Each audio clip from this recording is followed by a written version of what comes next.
കേരളത്തിലെ കമ്മ്യൂണിസ്റ്റ് പാർട്ടികളെ സംബന്ധിച്ചിടത്തോളം ഏറ്റവും പ്രധാനപ്പെട്ട ഒരു നേതാവാണ് എം ശങ്കരൻ നമ്പൂതിരിപ്പാട് എന്നുള്ളത് നമുക്കെല്ലാവർക്കും അറിയാം. അദ്ദേഹം ഒരു സ്റ്റാമറിംഗ് ഉള്ള ഒരുപക്ഷെ വിക്കുണ്ടായിരുന്ന അദ്ദേഹം എങ്ങനെയാണ് കേരളത്തിലെ എല്ലാവർക്കും തന്നെ പ്രധാനപ്പെട്ട ഒരാളായി മാറിയത് എന്നുള്ളത് നമ്മൾ ചിന്തിക്കേണ്ട ഒരു കാര്യമാണ്. അദ്ദേഹത്തിൻ്റെ പ്രസംഗങ്ങൾ പോലും ഞാനിപ്പോഴും ഓർക്കുന്നത് എൻ്റെയൊക്കെ ചെറുപ്പകാലത്ത് കാസറ്റുകളിലാക്കി ഓരോ മുക്കിലും മൂലയിലും വരെ കൃത്യമായി വലിയ ഉച്ചഭാഷകളിലൂടെ കേൾപ്പിച്ചിരുന്നു. എന്ന് പറഞ്ഞാൽ സാധാരണ ഒരു സ്റ്റാമറിംഗ് ഉള്ള വിക്കുള്ള ഒരാൾ കേൾക്കുമ്പോൾ നമുക്കത്ര സുഖകരമായി കേട്ടിരിക്കാൻ തോന്നില്ല. നമ്മൾ പലപ്പോഴും കേൾക്കുന്നത് സുകുമാർ അഴീക്കോടിൻ്റെ പോലെയുള്ള പ്രസംഗങ്ങളാണ്. അത് കുറച്ചുകൂടി അനർഘ നിർഗ്ഗളമായി ഒഴുകുന്ന പ്രസംഗങ്ങളൊക്കെയാണ്. ഇപ്പോൾ സുനിൽ പിള്ളയുടെ തന്നെ പ്രസംഗമാണെങ്കിലും നമുക്കതിൻ്റെ കലാപരമായിട്ടുള്ളൊരു ഭംഗി കൊണ്ട് നമുക്ക് കേട്ടിരിക്കാൻ തോന്നും എന്നുള്ളത് വാസ്തവമാണ്. അപ്പോൾ അത്തരത്തിൽ അദ്ദേഹം ഇവരൊക്കെ സംസാരിക്കുമ്പോൾ കേട്ടിരിക്കാൻ തോന്നുന്നതിൻ്റെ ഭംഗിയൊന്നുമില്ലെങ്കിൽ പോലും എന്തുകൊണ്ടാണ് നമ്മൾ എം ശങ്കരൻ നമ്പൂതിരിപ്പാടിനെ കേട്ടിരുന്നത് എന്നുള്ളത് നിങ്ങളൊന്ന് ആലോചിക്കേണ്ട കാര്യമാണ്. അതേപോലെ തന്നെ നീട്ടിയും കുറുക്കിയും അത്രയൊന്നും സുഖകരമല്ലാത്ത ലെവലിൽ പ്രസംഗിച്ചുകൊണ്ടിരുന്ന VS അച്യുതാനന്ദനെയും കേൾക്കാൻ വൈറ്റില ജംഗ്ഷനിൽ കോരിച്ചൊരിയുന്ന മഴയത്ത് പതിനായിരങ്ങൾ കാത്തു നിൽക്കുന്നത് ഇപ്പോഴും എൻ്റെ കണ്ണുകളിലുണ്ട്. എന്തുകൊണ്ടാണ് അത് സംഭവിച്ചത് എന്ന് ചോദിച്ചാൽ ഇവരുടെയൊക്കെ ഉള്ളിൽ VS അച്യുതാനന്ദൻ്റെ കാര്യത്തിൽ അത് അദ്ദേഹം പുലർത്തിപ്പോന്ന ചില നിഷ്ഠകളായിരുന്നു, വിട്ടുവീഴ്ചയില്ലാത്ത നിലപാടുകളായിരുന്നുവെങ്കിൽ എം ശങ്കരൻ നമ്പൂതിരിപ്പാടിൻ്റെ കാര്യത്തിൽ മറ്റൊരു വലിയ പ്രത്യേകത കൂടിയുണ്ട്.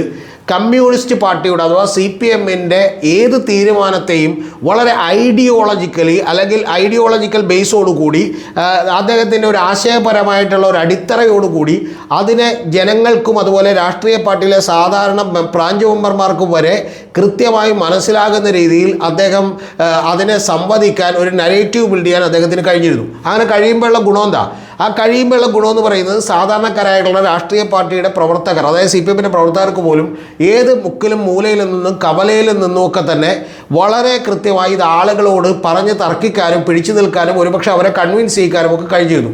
അപ്പോൾ ഇത്തരം ഒരു പ്രവർത്തനത്തിന് ഏതൊരു രാഷ്ട്രീയ പാർട്ടിയിലും വലിയ പ്രാധാന്യമുണ്ട് എന്നുള്ളത് നമ്മൾ മനസ്സിലാക്കേണ്ട ഒരു കാര്യമാണ്. ചിലപ്പോഴൊക്കെ EMS ശങ്കരൻ നമ്പൂതിരിപ്പാടിനെ പോലെയുള്ള ആളുകൾ പുറത്തേക്ക് അറിയപ്പെടാറുള്ളൂ. ഇപ്പോൾ നമുക്കറിയാം RSS എന്ന് പറയുന്ന ഒരു പ്രസ്ഥാനം, അവരുടെ വലിയ നേതാക്കളൊന്നും യഥാർത്ഥത്തിൽ ജനങ്ങൾക്കറിയില്ല. പക്ഷേ ഓരോ മേഖലകളിലുമുള്ള പ്രത്യേകതകളൊക്കെ തന്നെ കൃത്യമായി പരിഗണിച്ചുകൊണ്ട് ഈ BJPക്ക് വേണ്ടിയിട്ടുള്ള ആശയപരമായ ഒരു അടിത്തറ ഒരുക്കുന്നതിലും അവർക്ക് പൊതുജനങ്ങളോട് പറയാനുള്ള ഒരു മെറ്റീരിയൽസും അതിനോടനുബന്ധിച്ചിട്ടുള്ള ചിലപ്പോൾ ഡിസ്റ്റോർട്ടഡ് ആയിട്ടുള്ള ഫാക്ട്സ് ഒക്കെ തന്നെയായിരിക്കും, അതായത് ചില തെറ്റിപ്പിച്ച ഫാക്ട്സ് ഒക്കെ തന്നെയായിരിക്കും, അത്തരത്തിലുള്ള വസ്തുതകളടക്കം പ്രൊവൈഡ് ചെയ്യാനുമൊക്കെ ശ്രമിച്ചുകൊണ്ടിരിക്കുന്നത് RSS ആണ്. അതിൻ്റെ ഭാഗമായി നിരവധി കള്ളങ്ങൾ നമ്മൾ കേൾക്കേണ്ടി വന്നിട്ടുണ്ട്. ഇപ്പോൾ K ദാമോദരൻ എന്ന് പറയുന്ന മാർക്സിസ്റ്റ് പാർട്ടി നേതാവാണ്, കമ്മ്യൂണിസ്റ്റ് പാർട്ടിയുടെ നേതാവാണ് ഈ പറയുന്ന ഒരമ്പലം നശിച്ചാൽ അത്ര അന്ധവിശ്വാസം നശിക്കുമെന്നുള്ളത് ഈ പറയുന്ന നമ്മുടെ TG മോഹൻദാസൊക്കെ ഇരുന്ന് പച്ചക്കള്ളം ചാനലിലൂടെ പറയുന്നത് നമ്മൾ കേട്ടിട്ടുണ്ട്. അദ്ദേഹത്തിന് അത് അറിയാൻ പാടില്ലാത്തതുകൊണ്ടാണെന്ന് ഞാൻ വിചാരിക്കുന്നില്ല. ഒരു തവണ എം സ്വരാജുമായിട്ടുള്ള ചർച്ചയിൽ എം സ്വരാജ് ഇദ്ദേഹത്തെ പൊളിച്ചെടുക്കിയിരുന്നു. അത് എം സ്വരാജ് ഒന്നും പറഞ്ഞില്ല, അപ്പോൾ അദ്ദേഹം പറഞ്ഞു ഞാനൊന്നും പറയുന്നില്ല എന്നാണ്. യഥാർത്ഥത്തിൽ അത് പറഞ്ഞത് C കേശവനാണ്, അപ്പോൾ കോൺഗ്രസ് നേതാവായിട്ടുള്ള C കേശവൻ. അപ്പോൾ ഇത്തരത്തിലുള്ള പല കാര്യങ്ങളും ഇവർ പച്ച നുണകളായി പറയാറുണ്ട്. ഈ TG മോഹൻദാസ് തന്നെ ഒരു തവണ ഇരുന്ന് പറഞ്ഞുകൊണ്ടിരുന്ന ഒരു കാര്യം എന്ന് പറയുന്നത് പ്യൂ റിസർച്ചിൻ്റെ സർവേകളിൽ മുസ്ലിങ്ങൾ കൂടുതലുള്ളിടത്തെല്ലാം തന്നെ തീവ്രവാദം കൂടുന്നു എന്ന് പറയുന്ന ഒരു സർവേ ഉണ്ട്, റിപ്പോർട്ടുണ്ട് എന്നുള്ളതാണ് പറഞ്ഞിരുന്നത്. പച്ച നുണ അടിച്ചു വിടുകയായിരുന്നു. യഥാർത്ഥത്തിൽ അങ്ങനെ ഒരു റിപ്പോർട്ട് നിലവിലില്ല എന്നുള്ളത് വാസ്തവം. ഞാനിപ്പോൾ ഇതിൻ്റെ നിരയൊന്നും കൂട്ടുന്നില്ല, കൂട്ടിപ്പോയാൽ ഈ വീഡിയോ അവസാനിക്കാൻ ഒരു 10-20 മണിക്കൂർ എടുക്കും എന്നുള്ളത് കൊണ്ടാണ്. പക്ഷേ ഇങ്ങനെയൊക്കെ ഉള്ളപ്പോൾ തന്നെ നമ്മൾ അറിയേണ്ടത് ഇപ്പോൾ കേരളത്തിൽ ഒരു ആഗോള അയ്യപ്പ സംഗമം നടക്കാൻ പോവുകയാണ്. ഈ ആഗോള അയ്യപ്പ സംഗമം നടക്കുമ്പോൾ യഥാർത്ഥത്തിൽ ഒരു സുപ്രഭാതത്തിൽ CPM അത് മുന്നോട്ട് വെച്ചിട്ടുള്ള ഒരു പദ്ധതിയല്ല.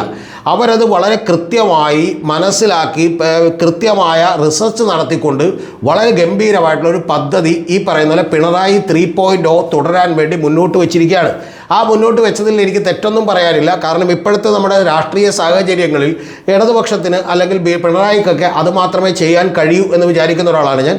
കാരണം 10-20 കൊല്ലമായി കേരളത്തിൻ്റെ സാംസ്കാരിക മണ്ഡലത്തിൽ അവർ ഇടപെടാതിരുന്നതിൻ്റെ ഈ ഹിന്ദുത്വ അജണ്ടകൾ അങ്ങോട്ട് കുത്തി നടക്കുമ്പോൾ അവർ നോക്കി നിന്നതിൻ്റെ കൂടി പ്രതിഫലനമാണ്. പക്ഷെ ഇനിയിപ്പം പെട്ടെന്ന് ചെയ്യാൻ പറ്റുന്ന ഒരു കാര്യം ഇത് മാത്രമേ ഉള്ളൂ. ഇത് ഞാൻ ഇത്രയും വിശദമായി പറയാൻ കാരണം CPM എന്ന് പറയുന്നൊരു പാർട്ടി കൃത്യമായി CPMനെ കുറിച്ച് തന്നെ പഠിച്ചിരിക്കുന്നു എന്നുള്ളതാണ്. അങ്ങനെ CPMനെ കുറിച്ച് തന്നെ പഠിച്ചപ്പോൾ CPM ഇപ്പോൾ ആഗോള അയ്യപ്പ സംഗമം നടത്താൻ തീരുമാനിക്കുമ്പോൾ വരാവുന്ന ഏറ്റവും വലിയ എതിർപ്പ് എവിടെ നിന്നായിരിക്കുമെന്ന് CPM പഠിച്ചിരുന്നു. അത് CPMൻ്റെ പാർട്ടി മെമ്പർമാരിൽ തന്നെയാണ്. കാരണം യഥാർത്ഥത്തിൽ കമ്മ്യൂണിസവും മാർക്സിസവും ഒക്കെ കൃത്യമായി പഠിച്ചാൽ, ഈ പറയുന്ന പോലെ മതം മനുഷ്യരെ മയക്കുന്ന കറുപ്പാണ് എന്നുള്ളത് പഠിച്ചാൽ, യഥാർത്ഥത്തിൽ ഭൗതികവാദം കൃത്യമായി പഠിച്ചാൽ നമുക്ക് ഇത്തരത്തിലുള്ള ആത്മീയമായിട്ടുള്ള കാര്യങ്ങളെയൊക്കെ തന്നെ പ്രോത്സാഹിപ്പിക്കാൻ കഴിയില്ല എന്ന് പറയുന്നൊരു കാര്യമുണ്ട്, എന്ന് പറഞ്ഞാൽ ഐഡിയോളജിക്കൽ. പക്ഷെ അത്തരം കാര്യങ്ങളൊക്കെ തന്നെ ഏതാണ്ട് നമ്മുടെ പാർട്ടി പ്രവർത്തകർക്ക് തന്നെ വലിയ ധാരണയില്ലെന്നും അതുകൊണ്ട് അവർക്കൊക്കെ ഒന്നും നമ്മൾ പേടിക്കേണ്ടതില്ലെന്നും ഒക്കെയുള്ള നിഗമനങ്ങളിലേക്ക് കൃത്യമായിട്ട് ഈ പറയുന്ന CPM തന്നെ എത്തിച്ചേർന്നിരിക്കുന്നു.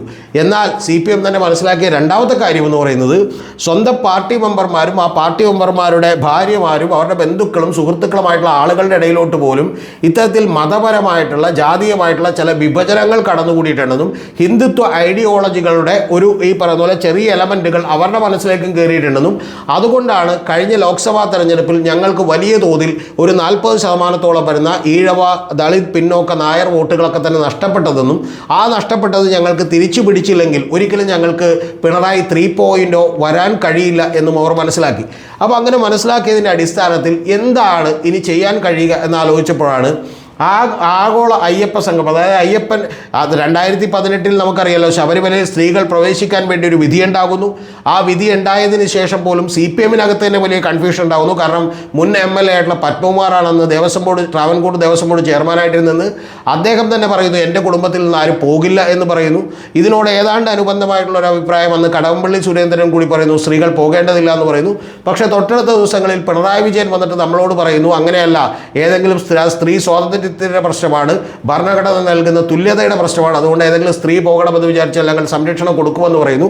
അങ്ങനെയൊക്കെ പറഞ്ഞിരുന്ന പിണറായിക്കും അടക്കം അല്ലെങ്കിൽ CPMനടക്കം പിന്നീട് അതിൽ നിന്ന് മനസ്സിലാകുന്നു ഇത് വലിയ പ്രശ്നമാണ്, ഇതിന് വലിയ തോതിലുള്ള പിന്തുണ കിട്ടാത്ത ലെവലിൽ സമൂഹം മാറിയിരിക്കുന്നു എന്നുള്ളത്.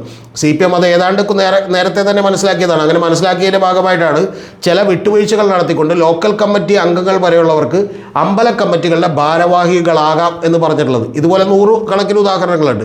അപ്പോൾ CPMന് പോലും തടയിടാൻ കഴിയാത്ത വലിയ പ്രചണ്ഡമായിട്ടുള്ള പ്രചരണം BJPയും RSS നടത്തിക്കൊണ്ടിരിക്കുകയാണെന്നും അത് അടിത്തട്ടിൽ വലിയ തോതിൽ പ്രതിഫലനങ്ങൾ ഉണ്ടാക്കുന്നുവെന്നും CPM മനസ്സിലാക്കുന്നു. പിന്നെ CPMന് എന്താണ് ചെയ്യാൻ കഴിയുക? CPM പിന്നീട് അരവിന്ദ് കെജ്രിവാളിനെ മാതൃകയാക്കാൻ തീരുമാനിച്ചു. അരവിന്ദ് കെജ്രിവാൾ എന്താണ് ചെയ്തത്? ഇന്ത്യൻ നോട്ടുകളിൽ ലക്ഷ്മിയുടെയും സരസ്വതിയുടെയും പടം വേണമെന്ന് അദ്ദേഹം പറഞ്ഞു. ഞെട്ടിപ്പോയത് BJPയാണ്.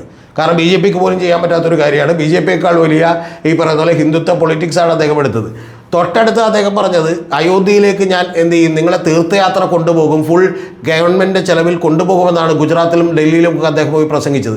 അപ്പോൾ അത്തരം കാര്യങ്ങളൊക്കെ തന്നെ വലിയ തോതിൽ BJPക്ക് തന്നെ വലിയ ഭീഷണിയായി. BJPക്ക് മനസ്സിലായി ഇത് ഒരേ ഐഡിയോളജിയാണ് ഞങ്ങളുടെ രണ്ടുപേരുടെയും, ഞങ്ങൾക്ക് ഇവരോടൊപ്പം പിടിച്ചേക്കാൻ കഴിയില്ലെന്ന് മനസ്സിലായതുകൊണ്ടാണ് പിന്നെ അദ്ദേഹത്തെ അഴിമതിക്കാരൻ എന്ന് പറയുന്ന ഒരു ഇമേജ് ക്രിയേറ്റ് ചെയ്ത് ജയിലിലടക്കുകയും അവിടെ ഭരണം പിടിക്കാനൊക്കെ BJPയെ സഹായിച്ചത്. ഇതല്ലാതെ വേറെ വഴികൾ നോക്കണമെന്ന് വിചാരിച്ചിട്ടാണ്. അവിടെ ഹിന്ദുത്വ ഐഡിയോളജിയെക്കുറിച്ചോ മറ്റു കാര്യങ്ങളെക്കുറിച്ചോ വെൽഫെയർ പൊളിറ്റിക്സിനെ കുറിച്ചോ ഒന്നും അധികം പറഞ്ഞില്ല എന്നുള്ളതാണ് വാസ്തവം. അവിടെ എല്ലാ 50,000-ഓളം വരുന്ന ഡ്രോയിങ് റൂം മീറ്റിംഗ്സുകൾ നടത്തിയപ്പോൾ കൃത്യമായി എന്ത് പറയണമെന്ന് RSS പറഞ്ഞിരുന്നു. അത് പറഞ്ഞത് കുടിവെള്ളത്തിൻ്റെ പ്രശ്നമാണ്, കുടിവെള്ളത്തിൽ കലരുന്ന മാലിന്യമാണ്, അത്തരത്തിലുള്ള പ്രശ്നങ്ങളാണ് പറഞ്ഞത്. സ്കൂളിങ്ങിനെ കുറിച്ച് പറഞ്ഞില്ല, അതുപോലെ വൈദ്യുതിയെക്കുറിച്ച് പറഞ്ഞില്ല. ഇതൊക്കെ പറഞ്ഞാൽ അരവിന്ദ് കെജ്രിവാളിന് നേട്ടമാകുമായിരുന്നു.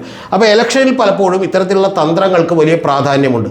അതുകൊണ്ട് അത്തരത്തിലുള്ളൊരു തന്ത്രങ്ങളിലേക്ക് കൃത്യമായി പഠിച്ചുകൊണ്ട് EMSന് ശേഷം അത്തരത്തിലുള്ള ഒരു വാക്വം സ്പേസ് CPMലുള്ളത് മനസ്സിലാക്കിയിട്ടുള്ള പിണറായി കൃത്യമായി പഠിച്ചുകൊണ്ടൊരു നിലപാടെടുത്തിരിക്കുന്നു. നേരത്തെ പറഞ്ഞ പോലെ വലിയ വിമർശനം വരാൻ സാധ്യതയുള്ള കമ്മ്യൂണിസ്റ്റ് ഐഡിയോളജി മനസ്സിൽ കാത്തു സൂക്ഷിക്കുന്ന അധികം പേർ പാർട്ടിക്കുള്ളിൽ മെമ്പർമാരായിട്ടോ ഏരിയ കമ്മിറ്റി മെമ്പർമാരായിട്ടോ ഇല്ലെന്നും അവരെല്ലാം തന്നെ താൽക്കാലിക ലാഭം കിട്ടിയാൽ അടങ്ങുന്ന ആളുകളാണെന്നും കൃത്യമായി CPMൻ്റെ മനസ്സിലാക്കിയിരിക്കുന്നു, പിണറായി മനസ്സിലാക്കിയിരിക്കുന്നു. അതുകൊണ്ട് CPMന് ആ കാര്യത്തിൽ പേടിക്കേണ്ടതില്ല. പിന്നെ പേടിക്കേണ്ടത് ഈ ഹിന്ദുത്വ അജണ്ടയിലേക്ക് മാറിപ്പോയ ആളുകളെ എങ്ങനെ തങ്ങളുടെ പക്ഷത്തേക്ക് കൊണ്ടുവരാവുന്നതാണ്.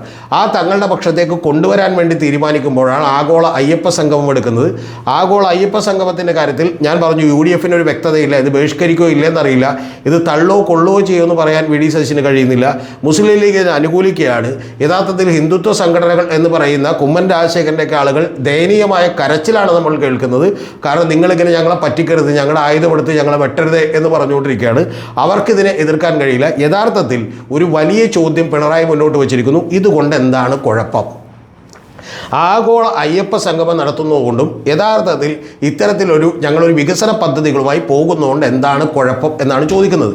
ഈ കുഴപ്പമെന്ന് ചോദിക്കുമ്പോൾ ഇതൊരു വിവാദത്തിലേക്ക് കത്തിപ്പടരുമ്പോൾ ഇനി അടുത്ത കൃത്യമായിട്ട് ഇതിൻ്റെ ഓരോ സ്റ്റേജിലും ഇതെങ്ങനെ പോകണമെന്ന് കൂടി പിണറായി തീരുമാനിച്ചിട്ടുണ്ട്. അതിൻ്റെ ഡാറ്റാസ് എല്ലാം കളക്ട് ചെയ്ത് റെഡിയാക്കി വെച്ചിട്ടുണ്ട്.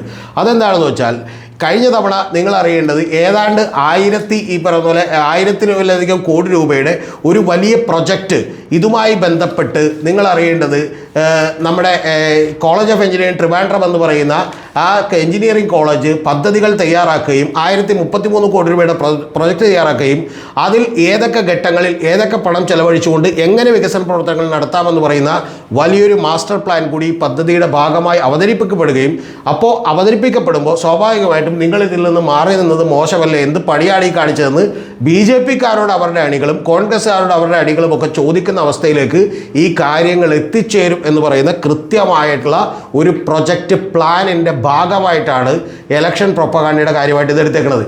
ഇനി ഇവർക്കാകെ പറയാൻ കഴിയുന്നൊരു കാര്യം, ഇതിനെന്താണ് കുഴപ്പമെന്ന് ചോദിച്ചാൽ ഗ്രീൻ കാർഡ്, ഡയമണ്ട് കാർഡ്, അങ്ങനെ പല പണം മേടിച്ചുകൊണ്ട് പല കാർഡുകൾ കൊടുക്കുമെന്നാണ്. അങ്ങനെ ഒരു കാർഡുകൾ ഇല്ല എന്ന് ഗവൺമെൻറ് പറഞ്ഞിരിക്കുന്നു. രണ്ടാമത്തേത് ഗവൺമെൻറ് പറഞ്ഞിട്ടുള്ള ഏറ്റവും പ്രധാനപ്പെട്ട കാര്യമെന്ന് പറയുന്നത് ഇതിൽ ഞങ്ങൾ വേറൊന്നും കാണുന്നില്ല, ശബരിമലയുടെ വികസനം മാത്രമാണ്. MK സ്റ്റാലിനെ ഉദ്ഘാടനത്തിന് വിളിച്ചു എന്നുള്ളത് കൊണ്ട് അവർ ചില വിമർശനങ്ങൾ ഉന്നയിക്കുന്നുണ്ട്. അതൊന്നും കേരളീയ സമൂഹത്തിൽ നിലനിൽക്കാൻ പോകുന്നില്ല. എന്താണ് ഇതിൻ്റെ കുഴപ്പമെന്നൊന്ന് പറഞ്ഞു തരൂ എന്ന് ചോദിക്കുന്ന ഒരാളുടെ പേര് വെള്ളാപ്പള്ളി നടേശൻ എന്നാണ്. വെള്ളാപ്പള്ളി നടേശനോട് തുഷാർ വെള്ളാപ്പള്ളി, അതായത് NDAയുടെ ചെയർമാനായിട്ടുള്ള തുഷാർ വെള്ളാപ്പള്ളിക്ക് പോലും എന്താണ് കുഴപ്പമെന്ന് പറയാൻ പറ്റാത്ത അവസ്ഥയിലാണ്. നിങ്ങൾ ശ്രദ്ധിച്ചു നോക്കിയാൽ കാണാം, തുഷാർ വെള്ളാപ്പള്ളി ഇതേവരെ എന്നൊരക്ഷരം ഇതിനെക്കുറിച്ച് മിണ്ടിയിട്ടില്ല. എന്ന് പറഞ്ഞാൽ ഈഴവ് വോട്ടുകൾ, അല്ലെങ്കിൽ തന്നെ ആ പാർട്ടി 4% വോട്ടുണ്ടായിരുന്നു, പിന്നെ 1% വോട്ടിലേക്ക് താഴ്ന്നു. അപ്പോൾ ഉള്ളത് തന്നെ തകർന്നു പോകുമെന്ന് കൃത്യമായിട്ട് വെള്ളാപ്പള്ളിക്ക് അറിയാം.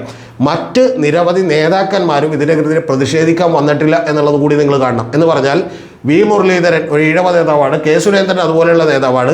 ഇവരൊന്നും തന്നെ ഇതിനെതിരെ ഒരു വാചകം പോലും പറഞ്ഞിട്ടില്ല. പകരം പറഞ്ഞത് രാജീവ് ചന്ദ്രശേഖരനാണ്. രാജീവ് ചന്ദ്രശേഖരൻ പറഞ്ഞ ചോദ്യം തന്നെ ഒരു കുരുക്കിൽപ്പെട്ട പോയ ചോദ്യമാണ്. ആ ചോദ്യം പോലും വലിയൊരു പ്രശ്നം ഉണ്ടാക്കും. അത് ചോദിച്ചത് 2018 നിങ്ങൾ കൊടുത്തിട്ടുള്ള, അതായത് ശബരിമലയിൽ സ്ത്രീകൾക്ക് പ്രവേശനം വേണമെന്ന് പറഞ്ഞ് നിങ്ങൾ കൊടുത്തിട്ടുള്ള അഫിഡവിറ്റ്, ആദ്യം ഉമ്മൻചാണ്ടി കൊടുത്ത അഫിഡവിറ്റ് ആചാരങ്ങളെ സംരക്ഷിക്കണമെന്നാണ്. അതേസമയം അത് തിരുത്തിയാണ് CPM കൊടുത്തത്, LDF ഗവൺമെൻറ് കൊടുത്തത് സ്ത്രീകളെ പ്രവേശിപ്പിക്കണമെന്നാണ്. അത് കൊടുത്തതിനും തെറ്റൊന്നുമില്ല കേട്ടോ. കാരണം എന്താ വെച്ചാൽ എല്ലാ പാർട്ടികളും ആ നിലപാടായിരുന്നു. കോൺഗ്രസ് ആ നിലപാടായിരുന്നു, BJP ആ നിലപാടായിരുന്നു, എല്ലാ പാർട്ടികളും ആ നിലപാടായിരുന്നു. RSS വർഷങ്ങൾക്ക് മുമ്പേ ആ നിലപാടായിരുന്നു, സ്ത്രീകളെ പ്രവേശിക്കണമെന്നായിരുന്നു. RSS ഇപ്പോഴും ആ നിലപാടാണ്.